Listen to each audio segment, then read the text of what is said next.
Hello बच्चों, let us read this given question. So the given question says that which of the following statement is incorrect. मतलब हमें ये 4 statement जो given है इसमें से इनकरेक्ट स्टेटमेंट ढूंढ के निकालना है. ठीक है, तो अब एक एक स्टेटमेंट पढ़ लेते हैं. ए स्टेटमेंट क्या बोल रहा है? When the material is under tensile stress the restoring force are caused by interatomic attraction, while under conventional stress the restoring force is due to interatomic repulsion.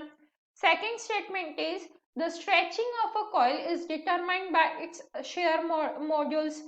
Then third बोल रहा है rubber is more elastic than steel.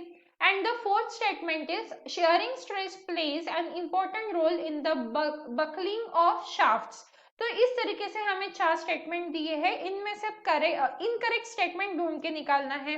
तो जैसा कि हमें A B C और D में पढ़ने के लिए मिला, ए बी और डी ये तीनों स्टेटमेंट क्या है? करेक्ट है. तो अभी देखिए जो हमारा सी स्टेटमेंट बोल रहा है rubber is more elastic than steel, ये क्या है? इनकरेक्ट स्टेटमेंट है. कैसे इनकरेक्ट है? देखो मोर इलास्टिक मतलब क्या हो जाएगा? अगर हम मोर इलास्टिक की बात कर रहे हैं यहाँ पे, मोर इलास्टिक मतलब क्या हो जाएगा? Value of N elastic constant is more, तभी वो मोर इलास्टिक कहेगा, राइट? तो मोर इलास्टिक मतलब क्या होता है यहाँ पे? Value of N elastic constant is more, elastic constant is more.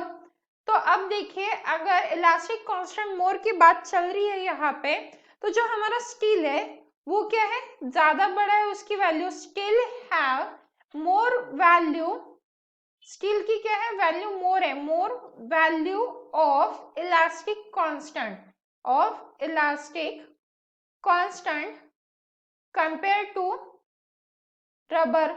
So compare to rubber. देखिए हमने अभी तक क्या लिखा है कि मोर इलास्टिक मतलब क्या हो जाएगा? Value of N elastic constant is more. पर जैसा कि हमारा नॉलेज है स्टील की वैल्यू जो रहती है इलास्टिक कांस्टेंट की वो ज्यादा बड़ी रहती है कंपेयर टू रबर. तो इसीलिए जो ये स्टेटमेंट है rubber is more elastic than steel, ये इनकरेक्ट स्टेटमेंट हो जाएगा और हमें यहाँ पे इनकरेक्ट स्टेटमेंट ही ढूंढ के निकालना है. So the final answer for this question is option C. So I hope you understood it well. All the best.